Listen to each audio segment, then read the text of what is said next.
Good morning traders. എല്ലാവർക്കും ആദ്യമായിട്ടൊരു ശുഭദിനം നേരുന്നു. ഇന്ത്യൻ മാർക്കറ്റ് 25,300 നമുക്ക് ഇന്നലെ കിട്ടിയത് ക്ലോസിങ്. 90 പോയിൻറ്റിൻ്റെ ഒരു അപ്സൈഡ് നിഫ്റ്റിയും സെൻസെക്സും ഏകദേശം 300 പോയിൻറ്റിൻ്റെ ഒരു അപ്സൈഡും ഡിഫൻസും PSU ബാങ്ക് എസ്പെഷ്യലി SBI ഉൾപ്പെടെയുള്ള PSU ബാങ്കുകളെല്ലാം തന്നെ പോസിറ്റീവിൽ റിയാക്ട് ചെയ്തിരുന്നു. ഇന്നലെ നമ്മൾ വെയിറ്റ് ചെയ്തിരുന്നത് യുഎസിൽ നിന്ന് സെൻട്രൽ ബാങ്ക് അവിടുത്തെ ഇൻട്രസ്റ്റ് റേറ്റ് തീരുമാനങ്ങളെ കുറിച്ചിട്ടുള്ള ഒരു വെയിറ്റിംഗ് ആയിരുന്നു എൻ്റയർ ഗ്ലോബൽ മാർക്കറ്റ് ഉണ്ടായിരുന്നത്.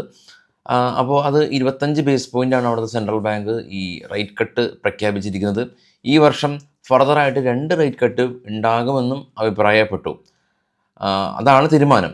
എന്നാൽ ജെറോം പവലിൻ്റെ ഭാഗത്തു നിന്നുള്ള ഹോക്കിഷായിട്ടുള്ള കുറച്ച് സ്റ്റേറ്റ്മെൻറ്റ്, ഹോക്കിഷ് എന്ന് വെച്ചാൽ നെഗറ്റീവായിട്ടുള്ള കുറച്ച് സ്റ്റേറ്റ്മെൻറ്റ് കാരണം അതിഭീകരമായിട്ട് US മാർക്കറ്റ് റാലി രേഖപ്പെടുത്തിയിട്ടില്ല. കൂടാതെ US Nasdaq all time high ആയത് കാരണം നാസ്ഡാക്കിലൊരു പ്രോഫിറ്റ് ബുക്കിംഗ് കണ്ട ഒരവസ്ഥയിലാണ് ഇപ്പോൾ ഗ്ലോബൽ മാർക്കറ്റിൻ്റെ നിൽപ്പ്. ഗ്ലോബൽ മാർക്കറ്റ് ഒന്ന് കണ്ടുവരാം. ഏറ്റവും താഴെ കാണാം US വിക്സ് ഒന്ന് ക്രാഷ് ചെയ്തു 2%. നാസ്ഡാക്ക് കാണാം പ്രോഫിറ്റ് ബുക്കിംഗ് 72 പോയിൻ്റ് ഇടിഞ്ഞു. ഡോ 260 പോയിൻറ്റിൻ്റെ പ്ലസ്സിലാണ്. യൂറോപ്യൻ മാർക്കറ്റ് എല്ലാം തന്നെ മിക്സ്ഡ് ക്ലോസിംഗ് ആയിരുന്നു ഉണ്ടായിരുന്നത്. ഇപ്പോൾ ട്രേഡ് ചെയ്യുന്ന ഡോ ഫ്യൂച്ചർ പ്ലസ് ആണ് 93 പോയിൻറ്റ്. ജപ്പാൻ മാർക്കറ്റും പോസിറ്റീവാണ്. കൊറിയ, ചൈന എല്ലാം തന്നെ പോസിറ്റീവാണ്.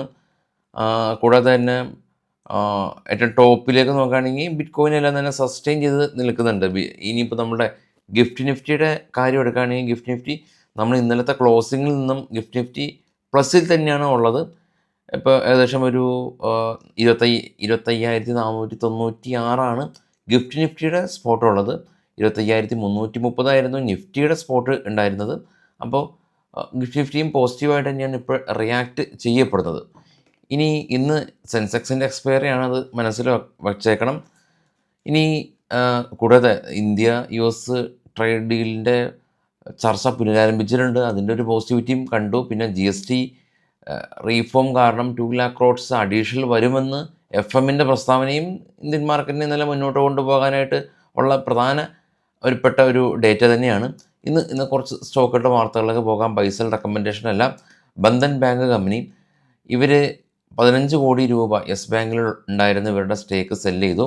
കൊച്ചിൻ ഷിപ്പ്യാർഡിന് 200 കോടി രൂപയുടെ ഓർഡർ ONGCയുടെ ഭാഗത്ത് നിന്ന് ലഭിച്ചു. ലോധ ഡെവലപ്പേഴ്സ് കമ്പനി ഇവരുടെ ഡയറക്ടർ റിസൈൻ ചെയ്യുകയാണെന്നുള്ള ന്യൂസ് ഉണ്ട്. ആവാസ് ഫിനാൻസ് കമ്പനി 8,500 കോടി രൂപ ഫണ്ട് റൈസ് ചെയ്യുന്നുണ്ട്. കോഹൻസ് ലൈഫ് സയൻസ് കമ്പനി ഇവർ ബ്ലോക്ക് ഡീലിലൂടെ ഇവരുടെ ഒരു പ്രധാനപ്പെട്ട ഒരു ഷെയർ ഹോൾഡർ ഇവരുടെ ബ്ലോക്ക് ഡീലിലൂടെ കൊഹാൻസ് ലൈഫ് സയൻസിലെ 5% സ്റ്റേക്ക് സെല്ല് ചെയ്യുകയാണ്. ബയോകോൺ പുതിയ മെഡിസിന് US ഡ്രഗ് കൺട്രോൾ അതോറിറ്റിയുടെ അംഗീകാരം ലഭിച്ചു. Indo solar limited company varies energy ഈ ഇൻഡോ സോളാറിലുള്ള വാരീസിൻ്റെ ഏകദേശം 15% സ്റ്റേക്ക് സെല്ല് ചെയ്യുകയാണ്. Dixon tech mobile manufacturing enhance ചെയ്യാനായിട്ട് കമ്പനി കുഷാൻ ക്യൂ ടെക്നോളജിയുടെ 552 കോടി രൂപക്ക് സ്റ്റേക്ക് അക്യൂർ ചെയ്തു. എസ്കോട്ട് പുതിയ ട്രാക്ടർ അവർ ലോഞ്ച് ചെയ്തിട്ടുണ്ട്. BR ഗോയൽ ഇൻഫ്ര 1,443 കോടി രൂപയുടെ ഓർഡർ ലഭിച്ചു. റെയിൽടെയിൽ കമ്പനിക്ക് 105 കോടി രൂപയുടെ ഓർഡർ ലഭിച്ചു. ഇനി ക്ലാപ്പ് പ്ലാറ്റ്ഫോം അവർ ഡ്രോൺ ബിസിനസ്സിലേക്ക് വരികയാണ്. MOL കമ്പനി 54,000 ടണ്ണിൻ്റെ മഗ്നീഷ്യ എക്സ്പോർട്ട് ഇന്തോനേഷ്യയിലേക്ക് ലഭിച്ചു എന്നുള്ളതാണ് ഇപ്പോഴുള്ള ന്യൂസ്. വൈകിട്ട് 7 മണിക്ക് ബോക്സ് മാർക്കറ്റ് ആയിട്ടെത്താം. Thank U.